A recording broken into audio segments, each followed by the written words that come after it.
Whitburn performed at the Queen's Hall in Edinburgh, and I remember they were conducted by Major Peter Parks, and they started with the march "The Champions," and at the end of the performance, the Major turned around and said, "That was the champions because we are," and it was such an immense concert. They finished with "Procession to the Minster," and I remember sitting in the front row of the pew at the Queen's Hall, and I remember it physically vibrating with the immense, the immensity of the band, and it was such a brilliant performance and an amazing memory. And I think it was that memory at the Queen's Hall that really made me think I want to play with Whitburn one day. I really hope that I keep working hard and keep practicing, and maybe one day I'll be good enough to play with the band. And that was some of the first times I ever heard Whitburn. And moving on, what was it that drew you to the band in 2002? Well, as I say, from that memory in the Queen's Hall, Whitburn were always the band I wanted to end up playing with, and I kept working hard, and I was hoping that one day I was going to be good enough to play with the band. And that day arrived when I was 16 years old. I got a phone call from Evelyn Bradley, who at the time was the principal euphonium player. And she told me that Whitburn had been watching me for a few years now as I was coming through, and she wondered if I wanted to come and play with the band and see how I was going to get on. And I remember at the time I was at Broxburn Public Band, as it was then known, and we were playing Devil in the Deep Blue Sea at that time. And I remember saying to Evelyn on the phone call, "Evelyn, I'm not sure I'm good enough for Whitburn because I can't play Devil in the Deep Blue Sea." We were playing it at the band at the time. And Evelyn replied, "Oh, don't worry, I can't play that either." and it was a real eye-opener, because obviously Whitburn are a huge band, and I was really excited to come along and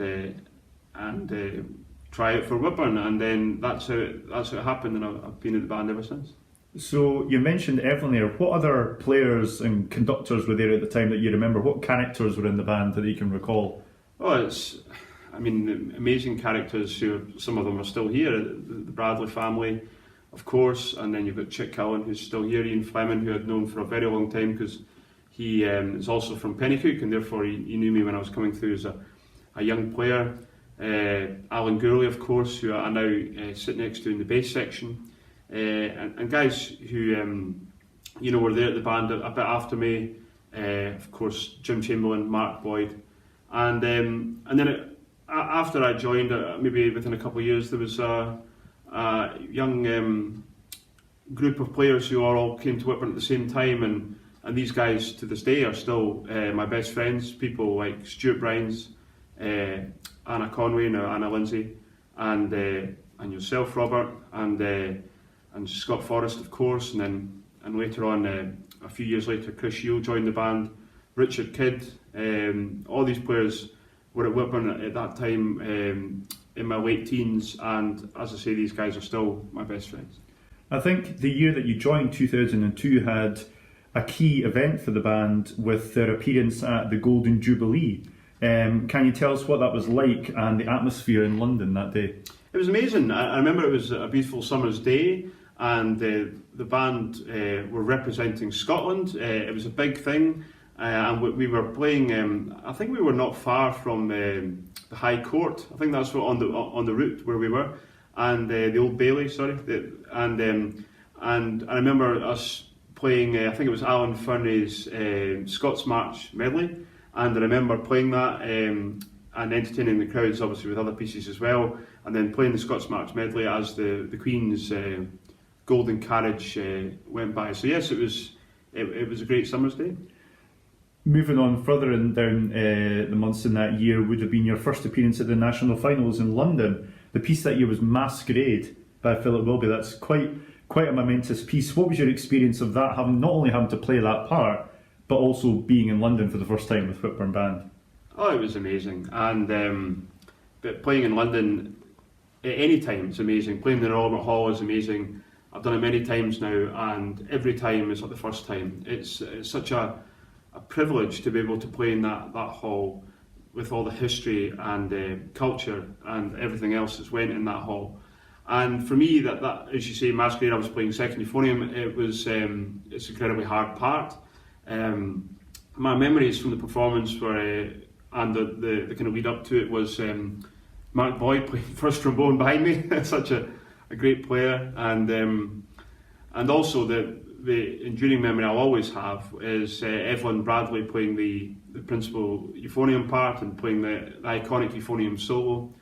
And at that time she was pregnant with her second child, Lauren, and I remember her standing up in the Albert Hall and playing that solo, and it was just mesmerisingly good. And I always remember her finishing the solo after she played so well with the top, I think it's the top D, and then just coming back, just sitting next to me like, you know, another day at the office. It was such a brilliant performance by Evelyn.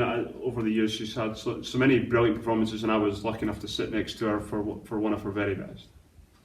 Moving further down the line, you moved to E-flat bass, and at that point you got some expert advice from Andy Duncan, a former E-flat bass player of the band himself and a conductor. What is it like to sit as a principal player for Whitburn Band, especially now when there are lots more solos and interesting parts for the basses where there might not have been in years gone by?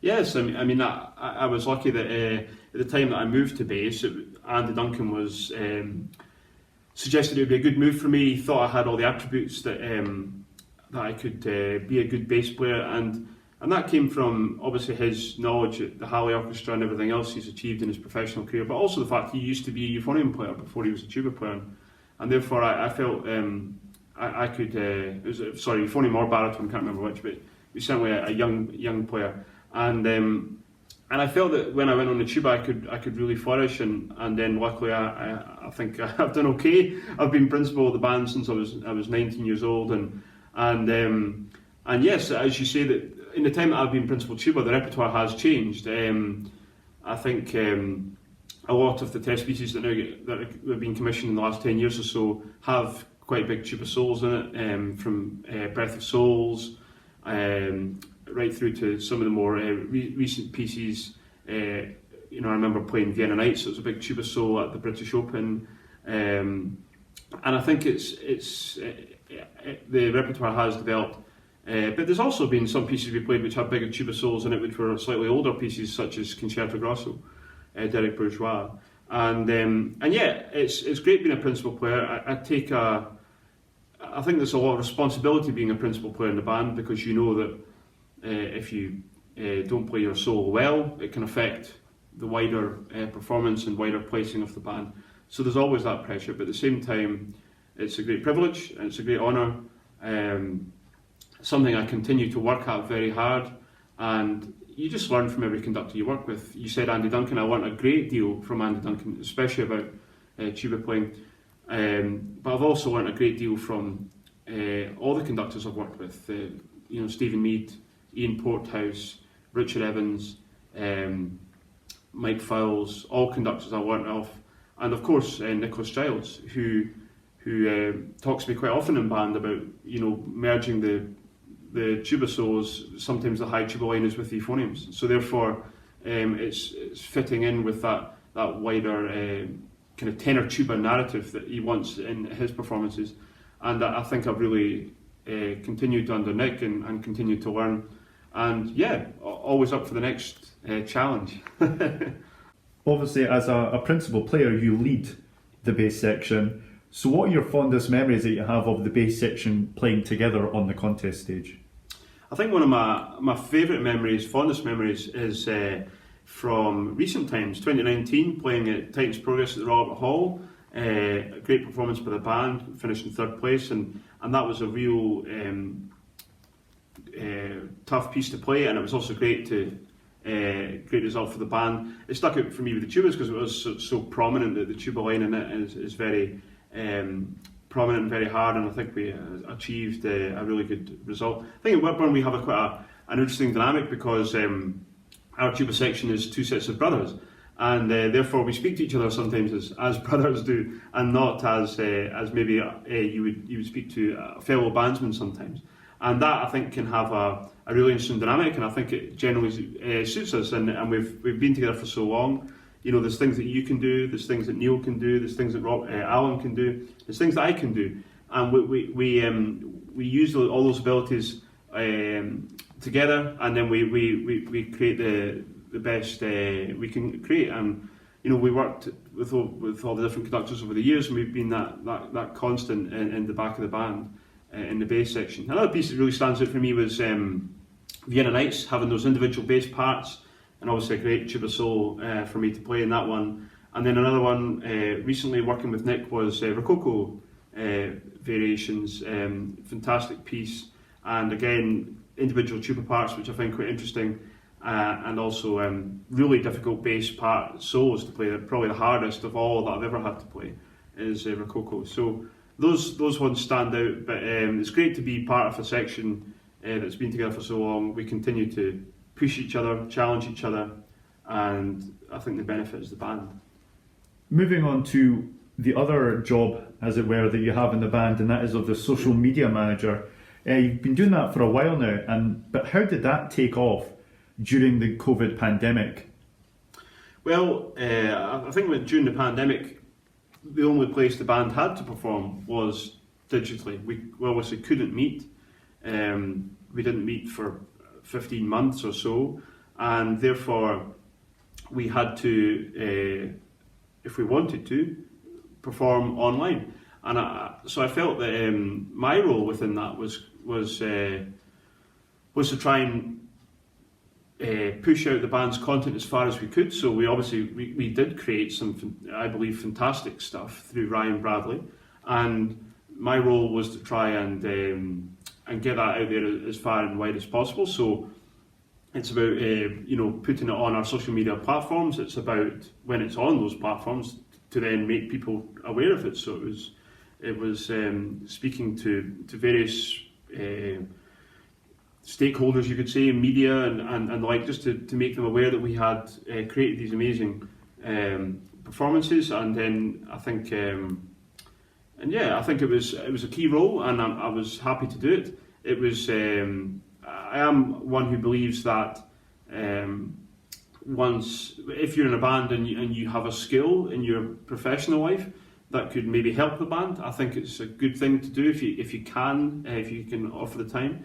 And I've always tried to do it with Whitburn. If I can offer the time to do some of the press releases or social media, then I will, because I think it benefits the band, and therefore, in our case, in the social media, it can heighten the profile and help put Whitburn on a different stage. We've attracted hundreds, if not perhaps thousands, of additional followers online who don't even live in this country, and I think that was a really interesting part of our performances during the pandemic, that we attracted lots of love from America, from Australia, and that can only be good going forward for the band and the band's profile.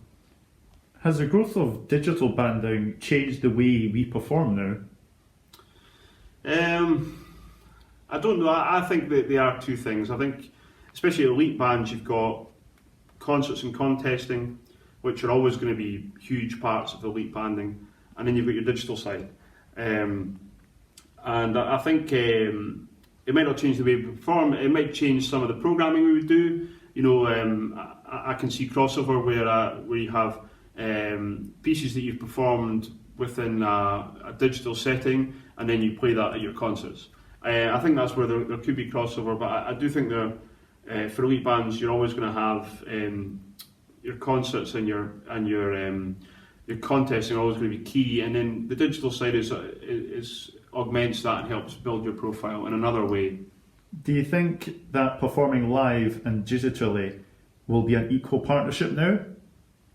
I think when bands are still playing in competitions, I think especially the elite bands in the elite competitions such as the British Open Nationals, Europeans and the like, I think that they will always take precedence over any digital offering any band does.